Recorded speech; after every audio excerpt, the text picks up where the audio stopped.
ओम नमः शिवाय। हम लोग रुद्र संहिता का कल अध्याय 8 पढ़ रहे थे। आज हम रुद्र संहिता का अध्याय 9 शुरू करेंगे। उमा सहित भगवान शिव का प्राकट्य, उनके द्वारा अपने स्वरूप का विवेचन तथा ब्रह्मा आदि तीनों देवताओं की एकता का प्रतिपादन। ब्रह्मा जी कहते हैं, नारद, भगवान विष्णु के द्वारा की हुई अपनी स्तुति सुनकर करुणानिधि महेश्वर बड़े प्रसन्न हुए और उमा देवी के साथ सहसा वहां प्रकट हो गए। उस समय उनके 5 मुख और प्रत्येक मुख में 3-3 नेत्र शोभा पाते थे। भाल देश में चंद्रमा का मुकुट सुशोभित था। सिर पर जटा धारण किए गौर वर्ण विशाल नेत्र शिव ने अपने संपूर्ण अंगों में विभूति लगा रखी थी। उनकी 10 भुजाएं थीं, कंठ में नील चिन्ह था। उनके श्री अंग समस्त आभूषणों से विभूषित थे। उन सर्वांग सुंदर शिव के मस्तक भस्म में त्रिपुण से अंकित थे। ऐसे विशेषणों से युक्त परमेश्वर महादेव जी को भगवती उमा के साथ उपस्थित देख मैंने और भगवान विष्णु ने पुनः प्रिय वचनों द्वारा उनकी स्तुति की। तब पापहारी करुणाकर भगवान महेश्वर ने प्रश्नचित्त होकर उन श्री विष्णु देव को श्वास रूप से वेद का उपदेश दिया। मुने, उनके बाद शिव ने परमात्मा श्री हरि को गुह ज्ञान प्रदान किया। फिर उन परमात्मा ने कृपा करके मुझे भी वो ज्ञान दिया। वेद का ज्ञान प्राप्त करके कृतार्थ हुए भगवान विष्णु ने मेरे साथ हाथ जोड़ महेश्वर को नमस्कार करके पुनः उनसे पूजन की विधि बताने तथा सदुपदेश देने के लिए प्रार्थना की। ब्रह्मा जी कहते हैं, मुने, श्री हरि की यह बात सुनकर अत्यंत प्रसन्न हुए। कृपा निधान भगवान शिव ने प्रीति पूर्वक यह बात कही। श्री शिव बोले, सुर श्रेष्ठ गण, मैं तुम दोनों की भक्ति से निश्चय ही बहुत प्रसन्न हूँ। तुम लोग मुझ महादेव की ओर देखो। इस समय तुम्हें मेरा स्वरूप जैसा दिखाई देता है वैसे ही रूप का प्रयत्न पूर्वक पूजन चिंतन करना चाहिए। तुम दोनों महाबली हो और मेरी स्वरूप भूता प्रकृति से प्रकट हुए हो। मुझ सर्वेश्वर के दाएं बाएं अंगों से तुम्हारा आविर्भाव हुआ है। ये लोग पितामह ब्रह्मा मेरे दाहिने पार्श्व से उत्पन्न हुए हैं और तुम विष्णु मुझ परमात्मा के वाम पार्श्व से प्रकट हुए हो। मैं तुम दोनों पर भली भांति प्रसन्न हूँ और तुम्हें मनोवांछित वर देता हूँ। मेरी आज्ञा से तुम दोनों की मुझ में सुदृढ़ भक्ति हो। ब्राह्मण, तुम मेरी आज्ञा का पालन करते हुए जगत की सृष्टि करो और वत्स विष्णु, तुम इस चराचर जगत का पालन करते रहो। हम दोनों से ऐसा कहकर भगवान शंकर ने हमें पूजा की उत्तम विधि प्रदान की, जिसके अनुसार पूजित होने पर वे पूजक को अनेक प्रकार के फल देते हैं। शंभु की उपरयुक्त बात सुनकर मेरे सहित श्री हरि ने महेश्वर को हाथ जोड़कर प्रणाम करके कहा। भगवान विष्णु बोले, प्रभु, यदि हमारे प्रति आपके हृदय में प्रीति उत्पन्न हुई है और यदि आप हमें वर देना आवश्यक समझते हैं तो हम यही वर मांगते हैं कि आप में हम दोनों की सदा अनन्य एवं अविचल भक्ति बनी रहे। ब्रह्मा जी कहते हैं, मुने, श्री हरि की यह बात सुनकर भगवान हर ने पुनः मस्तक झुकाकर प्रणाम करके हाथ जोड़े खड़े हुए उन नारायण देव से स्वयं कहा। श्री महेश्वर बोले, मैं सृष्टि पालन और संहार करता हूँ, सगुण और निगुण हूँ तथा सच्चिदानंद स्वरूप निर्विकार परम ब्रह्म परमात्मा हूँ। विष्णु, सृष्टि, रक्षा और प्रलय रूप गुणों अथवा कार्यों के भेद से मैं ही ब्रह्मा, विष्णु और रुद्र नाम धारण करके 3 रूपों में विभक्त हुआ हूँ। हरे, वास्तव में मैं सदा निष्कल हूँ। विष्णु, तुमने और ब्रह्मा ने मेरे अवतार के निमित्त जो स्तुति की है, तुम्हारी उस प्रार्थना को मैं अवश्य सच्ची करूँगा, क्योंकि मैं भक्त वत्सल हूँ। ब्रह्मन, मेरा ऐसा ही परम उत्कृष्ट रूप तुम्हारे शरीर से इस लोक में प्रकट होगा जो नाम से रुद्र कहलाएगा। मेरे अंश से प्रकट हुए रुद्र की सामर्थ्य मुझसे कम नहीं होगी। जो मैं हूँ वही यह रुद्र है। पूजा की विधि विधान की दृष्टि से भी मुझ में और उसमें कोई अंतर नहीं है।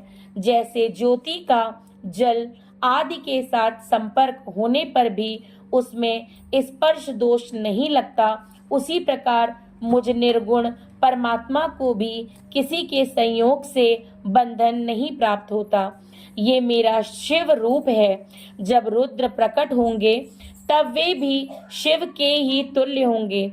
महामुने, उनमें और शिव में परायपन का भेद नहीं करना चाहिए। वास्तव में एक ही रूप सब जगत में व्यवहार निर्वाह के लिए दो रूपों में विभक्त हो गया है। अतः शिव और रुद्र में कभी भेद बुद्धि नहीं करनी चाहिए। वास्तव में सारा दृश्य ही मेरे विचार से शिव रूप है। मैं, तुम, ब्रह्मा तथा जो ये रुद्र प्रकट होंगे वे सब के सब एक रूप हैं। इनमें भेद नहीं है। भेद मानने पर अवश्य ही बंधन होगा। तथापि मेरा शिव रूप ही सनातन है। यही सदा सब रूपों का मूलभूत कहा गया है। यह सत्य ज्ञान एवं अनंत ब्रह्म है। ऐसा जानकर सदा मन से मेरे यथार्थ स्वरूप का दर्शन करना चाहिए। ब्रह्मन, सुनो, मैं तुम्हें एक गोपनीय बात बता रहा हूँ। मैं स्वयं ब्रह्मा जी की भ्रकुटी से प्रकट होऊंगा। गुणों में भी मेरा प्राकट्य कहा गया है। जैसा कि लोगों ने कहा है, हर तामस प्रकृति के हैं। वास्तव में उस रूप में अहंकार का वर्णन हुआ है।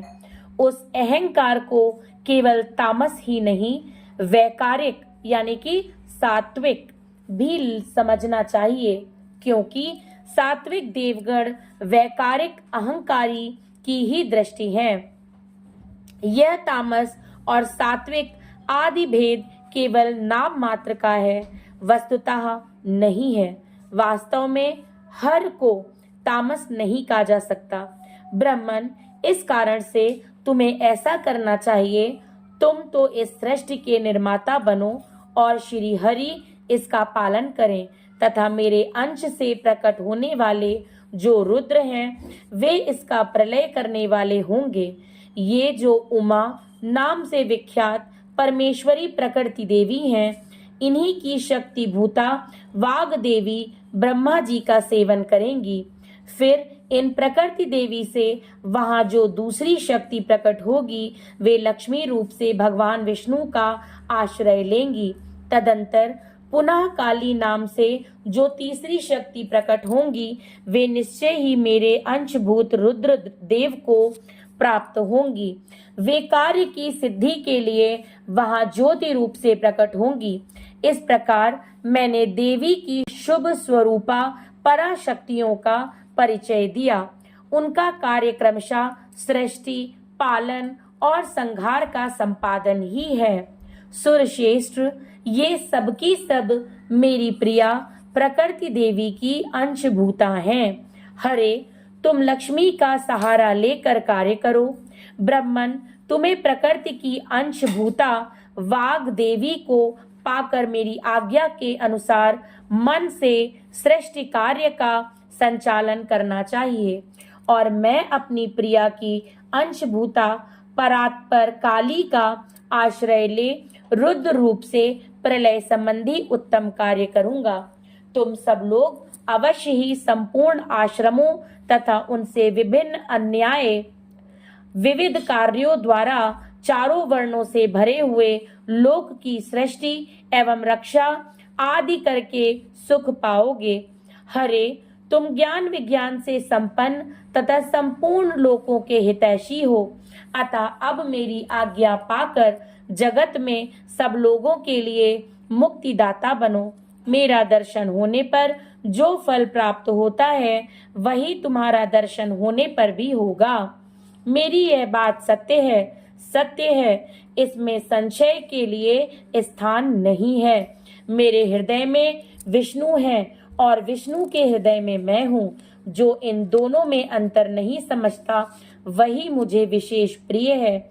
श्री हरि मेरे बाएं अंग से प्रकट हुए हैं, ब्रह्मा का दाहिने अंग से प्राकट्य हुआ है और महाप्रलयकारी विश्वात्मा रुद्र मेरे हृदय से प्रादुर्भूत होंगे। विष्णु मैं ही सृष्टि, पालन और संहार करने रज आदि त्रिविध गुणों द्वारा ब्रह्मा, विष्णु और रुद्र नाम से प्रसिद्ध हूँ। 3 रूपों में पृथक पृथक प्रकट होता हूँ। साक्षात शिव गुणों से भिन्न हैं। वे प्रकृति और पुरुष से भी परे हैं। अद्वितीय, नित्य, अनंत, पूर्ण एवं निरंजन परम ब्रह्म परमात्मा है। तीनों लोकों का पालन करने वाले श्री हरि भीतर तमोगुण और बाहर सत्व गुण धारण करते हैं। त्रिलोकी संहार करने वाले रुद्रदेव भीतर सत्तत्व गुण और बाहर तमोगुण धारण करते हैं तथा त्रिभुवन की सृष्टि करने वाले ब्रह्मा जी बाहर और भीतर से भी रजोगुणी ही हैं। इस प्रकार ब्रह्मा, विष्णु तथा रुद्र इन 3 देवताओं में गुण हैं, परंतु शिव गुणातीत माने गए हैं। विष्णु तुम मेरी आज्ञा से इन सृष्टिकर्ता पितामह का प्रसन्नता पूर्वक पालन करो। ऐसा करने से तीनों लोकों में पूजनीय होगे। ओम नमः शिवाय। इसी के साथ हमारा अध्याय 9 समाप्त होता है। आगे का अध्याय हम नेक्स्ट एपिसोड में पढ़ेंगे। ओम नमः शिवाय।